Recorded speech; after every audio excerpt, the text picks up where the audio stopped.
Black crab movie की शुरुआत में हम मूवी का मेन कैरेक्टर एड को अपनी बेटी के साथ कार में देखते हैं। वो लोग ट्रैफिक जैम होने के कारण कार में वेट कर रहे होते हैं। तभी न्यूज़ से पता चलता है कि उनकी कंट्री में युद्ध स्टार्ट हो चुकी है, पर एड अपनी बेटी को इन सब मैटर से दूर रखने के लिए न्यूज़ बंद कर देती है। तभी वहाँ के लोगों पे कुछ लोग हमला कर देते हैं, तो एड अपनी बेटी के साथ कार के अंदर ही छुप जाती है, पर वो लोग उन्हें पकड़ लेते हैं। यह सीन शिफ्ट होती है और हम कुछ साल बाद का सीन देखते हैं, जहाँ एड एक सोल्जर है और ट्रेन से साउथ की तरफ जा रही होती है, पर बीच रास्ते में उसे एक लेफ्टिनेंट ट्रेन से उतार के मिलिट्री कैंप ले जाने लगता है। जाते टाइम बीच रास्ते में लेफ्टिनेंट एड को एक ओपोनेंट एरिया में गाड़ी में वेट करने का कह के कहीं चला जाता है। एड गाड़ी से बाहर निकलती है तो वहाँ के लोग उस पे अटैक कर देते हैं। एड उनसे बच के अकेले गाड़ी लेकर वहाँ से भाग जाती है और उसी बेस तक पहुँचती है, जहाँ वो अपने जैसा 4 सोल्जर और कर्नल रैड से मिलती है। इसके बाद रैड उन लोगों के साथ एक प्राइवेट मीटिंग करता है, जिसमें वो बताता है कि वो लोग जंग हार रहे हैं। दुश्मन एक एक करके उनका सारा बेस कब्जा कर चुके हैं और जल्द ही ये वाली बेस को भी कब्जा कर लेंगे तो सब खत्म हो जाएगा। पर अभी भी उनके पास एक ऑप्शन है जिससे वो जंग जीत सकते हैं। उन्हें 2 पैकेज को लेकर वहां से ओडो रिसर्च सेंटर तक जाना होगा। वहां जाने के लिए उन्हें एक बर्फ से जमा हुआ समुद्र को पार करना होगा, पर समुद्र का बर्फ पतला होने के कारण उसके ऊपर से वो लोग कोई भी गाड़ी लेकर जा नहीं सकते, इसलिए उन्हें इतना लंबा रास्ता स्केटिंग करके जाना होगा। रेड उन 5 को इस मिशन के लिए इसलिए चुना था क्योंकि वो लोग स्केटिंग एक्सपर्ट है। साथ में कर्नल ये भी बताता है कि उन्हें दुश्मन से बच के रात की अंधेरे में आगे बढ़ना होगा। एड बताती है कि ये एक सुसाइड मिशन है, इसलिए रेड उस पर गुस्सा हो जाता है और बाकी सबको बाहर भेज के उसे समझाता है और बताता है कि उसकी बेटी, जिसे उन्होंने एक रिफ्यूजी कैंप से रेस्क्यू किया था, वो ओडो में ही है। अगर एड वहां तक पहुंच गई तो अपनी बेटी से भी मिल पाएगी। अपनी बेटी का नाम सुन के एड मिशन के लिए मान जाती है। उन्हें अगले दिन सुबह होने से पहले मिशन के लिए निकलना है, इसलिए सब लोग अपना जरूरी काम खत्म करके थोड़ी देर के लिए सो जाते हैं। उनके टीम में टोटल 6 लोग होते हैं, फोर्सबर्ग, नाइलून, मलिक, करीमी, ग्रैंडविक और एड। उनके टीम का नाम ब्लैक क्रैब रखा जाता है। इसके बाद सोते टाइम एड अपनी बेटी को सपने में देखती है और उसकी नींद खुल जाती है। इतने में वहाँ बेस में दुश्मन आकर हमला कर देते हैं, तो उसी टाइम रेड उन्हें वो पैकेज देकर ओडो जाने के लिए भेज देता है। रात के अंधेरे में कुछ दूर चलने के बाद वो लोग एक जगह रेस्ट करने के लिए रुकते हैं कि तभी समुद्र की बर्फ फटने के कारण उनकी कैप्टन फोर्सबर्ग पानी में गिर जाती है और उसकी मौत हो जाती है, लेकिन वो पैकेज उसी के पास होता है। इसलिए एड जल्दी से पानी में कूद के फोर्सबर्ग की लाश ढूंढती है और उसे वो पैकेज ले आती है। इस दौरान ठंड से एड की हालत बहुत खराब हो जाती है, इसलिए वो लोग पास की एक आइलैंड में एक घर में रुकते हैं और आग जला के एड को गर्मी देकर उसे ठीक करते हैं। उनके कैप्टन की मौत हो जाने के कारण अब वो लोग नाइलून को अपना कैप्टन मानने का डिसाइड करते हैं, क्योंकि उनमें से उसी का रैंक सबसे ऊंचा होता है। इसके बाद वो लोग वहां रात होने तक वेट करते हैं और थोड़ी देर के लिए सो जाते हैं। एड सोते टाइम अपनी बेटी को दोबारा सपने में देखती है तो उसकी नींद खुल जाती है। तभी उसे बाहर कुछ आवाज़ सुनाई देती है। वो बाहर की तरफ जाती है और देखती है कि करीमी एक रेडियो से किसी के साथ बात करने की कोशिश कर रहा है। तभी वहाँ दुश्मन की हेलीकॉप्टर आ जाती है और वो लोग बाकी सबको लेकर उस घर से निकल के एक जगह छुप जाते हैं।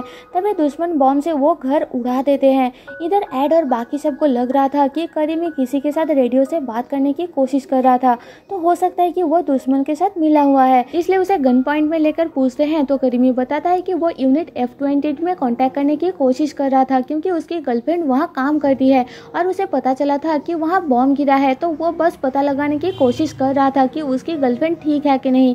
पर उन लोगों को उसकी बातों पे भरोसा नहीं होता, इसलिए उसे मारने का सोचते हैं, पर कैप्टन के कहने पर उसे छोड़ देते हैं और उस पर नजर रखते हैं। फिर वो लोग आगे बढ़ते हैं और कुछ दूर जाने के बाद उन्हें कुछ आवाज़ सुनती है। ऐसा लग रहा था कि समुद्र के पानी के नीचे कोई है। तभी उनमें से एक वहाँ गिर जाता है और लाइट ऑन करके वो लोग देखते हैं कि वहाँ बहुत सारे इंसानों की लाश बर्फ़ के अंदर दफन है। ये देख के सब लोग डर जाते हैं और एक जगह रेस्ट करने के लिए बैठते हैं। इतने में वहाँ दोबारा दुश्मन आकर उन पर अटैक कर देते हैं, तो वो लोग भागते हुए एक शेड के नीचे आकर छुप जाते हैं, तो दुश्मन वहाँ से चले जाते हैं। वहाँ थोड़ी देर वेट करने के बाद आइलैंड क्रॉस करने के लिए वो लोग आगे बढ़ते हैं और एक घर में लाइट जलता हुआ देख के उसके अंदर चेक करने के लिए जाते हैं, तो उन्हें वहाँ एक फैमिली मिलती है जो बताते हैं कि दुश्मनों ने उनके घर जला दी थी, इसलिए वहाँ से भाग के वो लोग आइलैंड में अकेले रह रहे हैं। वो लोग बातें कर रहे होते हैं कि तभी एड के हाथ से कुछ चीज़ गिर जाती है। वो उसे उठाने के लिए नीचे झुकती है तो उसे उस फैमिली की एक आदमी के हाथ में गन दिखती है। उस आदमी को भी समझ आ जाता है कि एड को उसके बारे में पता लग गया है, इसलिए वो गोली चला देता है।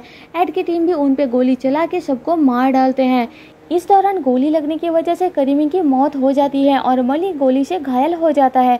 तभी उनके रेडियो में करीमी की गर्लफ्रेंड कॉल करती है, जिससे उन्हें समझ आता है कि करीमी पहले सच बोल रहा था, वो निर्दोष था। वो लोग करीमी की गर्लफ्रेंड को झूठ बोल देते हैं कि करीमी वहाँ नहीं है और बाद में उससे बात करवा देंगे और फ़ोन काट देते हैं।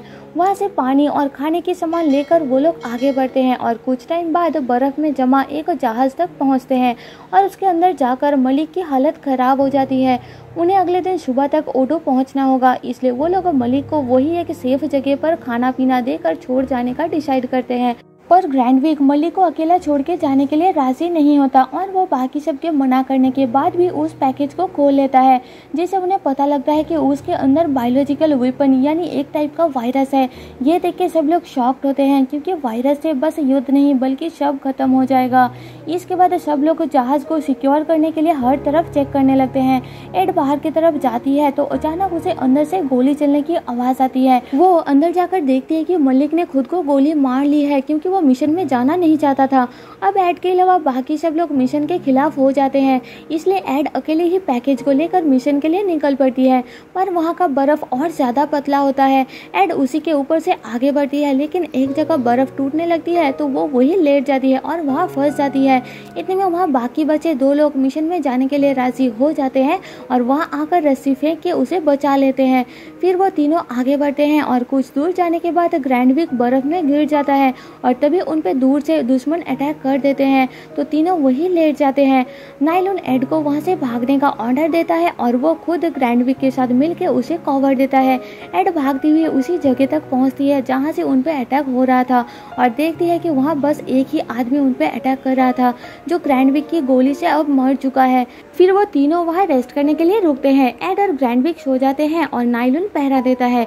एड फिर से सपने में अपनी बेटी को देखती है और नींद खुलने पर उसे पता चलता है कि नायलॉन पैकेज को लेकर भाग चुका है। वो बाहर चेक करने के लिए जाती है कि तभी दुश्मन अटैक कर देते हैं।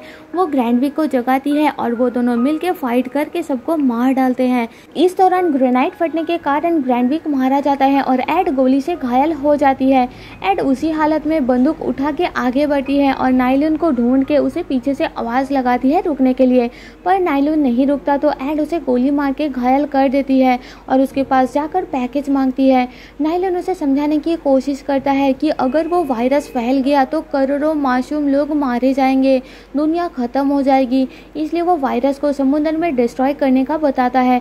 पर एड उसकी बात नहीं मानती। वो बस अपनी बेटी को पाने के लिए पागल हो चुकी थी और पैकेज लेकर आगे बढ़ जाती है। थोड़ी देर बाद वो धुएं से भरा हुआ एक जगह तक पहुंचती है और वहाँ कुछ लोग आकर उसे घेर लेते हैं। इतने में एड बेहोश हो जाती है और आंखें खोलने पर उसे पता लगता है कि वो लोग ओडो के लोग थे जो उसे रेस्क्यू करके वहाँ ले आए हैं। एड उन्हें अपनी बेटी के बारे में पूछती है पर कोई जवाब नहीं मिलता। इसके बाद एक लेडी एडमिरल एड से मिलती है और उसके काम के लिए उसे शाबाशी देती है। उसे सेकंड लेफ्टिनेंट के लिए प्रमोट और बहादुरी के लिए नेशनल मेडल दिया जाता है। वहाँ हम नायलॉन को भी जिंदा देखते हैं। यह एड दोबारा अपनी बेटी वानिया से मिलने के लिए फोर्स करती है तो एडमिरल बताती है कि कर्नल रेड ने उसे झूठ बोला था कि उसकी बेटी ओडो पर है, ताकि अपनी बेटी से मिलने के लिए एड मिशन के लिए मान जाए। असल में उसकी बेटी वहाँ कभी थी ही नहीं, वो तो कब का मर चुकी थी। उन्होंने उसे झूठ बोल के काम करवाया। ये सुन के एड गुस्सा हो जाती है और एडमिरल को मारने लगती है तो नायलॉन उसे संभालता है। इसके बाद जब एक डॉक्टर एड की जख्मी हाथ ड्रेसिंग कर रहा होता है तो एड उससे छुप के एक सीजर अपने पास रख लेती है और नायलॉन के पास जाकर उससे माफी मांगती है और फिर दोनों मिलकर वायरस को डिस्ट्रॉय करने के लिए प्लान करते हैं। इसके बाद दोनों एक ऑफिसर से लैब का रास्ता पता करते हैं और वहां पहुंच के 2 गार्ड को मार के लैब के अंदर जाते हैं। अंदर काम करता हुआ लोगों को बंदूक दिखा के वो वायरस लेकर उनका सूट पहन के वहां से भागने लगते हैं। इस दौरान एड की जख्म की स्टिच खुल जाती है तो वो एक जगह बैठ जाती है। इतने में वहाँ गार्ड्स आ जाते हैं पर उन्हें उस शूट में पहचान नहीं पाते और वहाँ से जल्दी निकलने के लिए कहते हैं। एड की हालत बहुत खराब होती है। बाहर निकल के एड को एक जगह बिठा के नायलॉन हेलीकॉप्टर में सीट ढूंढने के लिए जाता है। इतने में वहाँ गार्ड्स आकर एड को पकड़ लेते हैं लेकिन उसे नहीं मारते क्योंकि उसके पास वायरस होता है। तभी एड एक ग्रेनाइड निकाल के खड़ी हो जाती है। उधर नायलून एड को इस हालत में देख के उसके पास आने लगता है तो एड उसे इशारा करके अपने पास आने के लिए मना करती है। तो ना चाहते हुए भी नायलून हेलीकॉप्टर से वहाँ से चला जाता है। इधर एडमिरल एड को समझाने की कोशिश करती है पर एड वायरस लेकर ऊपर से नीचे समुद्र में कूद जाती है और ग्रेनाइड से खुद को कुर्बान कर देती है, जिससे उसके साथ वायरस भी डिस्ट्रॉय हो जाती है। नायलून ऊपर से ये सब देख रहा होता है और समुद्र में गिर के एड अपनी बेटी को हेलुसिनेट करते हुए मर जाती है और मूवी यही खत्म हो जाती है। तो दोस्तों, जाने से पहले आपसे एक रिक्वेस्ट है कि एक्सप्लेनेशन पसंद आए तो प्लीज़ मुझे सपोर्ट करने के लिए चैनल को सब्सक्राइब और वीडियो को लाइक कर देना, जिससे मेरे चैनल को ग्रो करने में काफ़ी मदद हो जाएगी। मिलते हैं आपसे मेरे नेक्स्ट वीडियो में, तब तक के लिए stay safe and tata bye bye.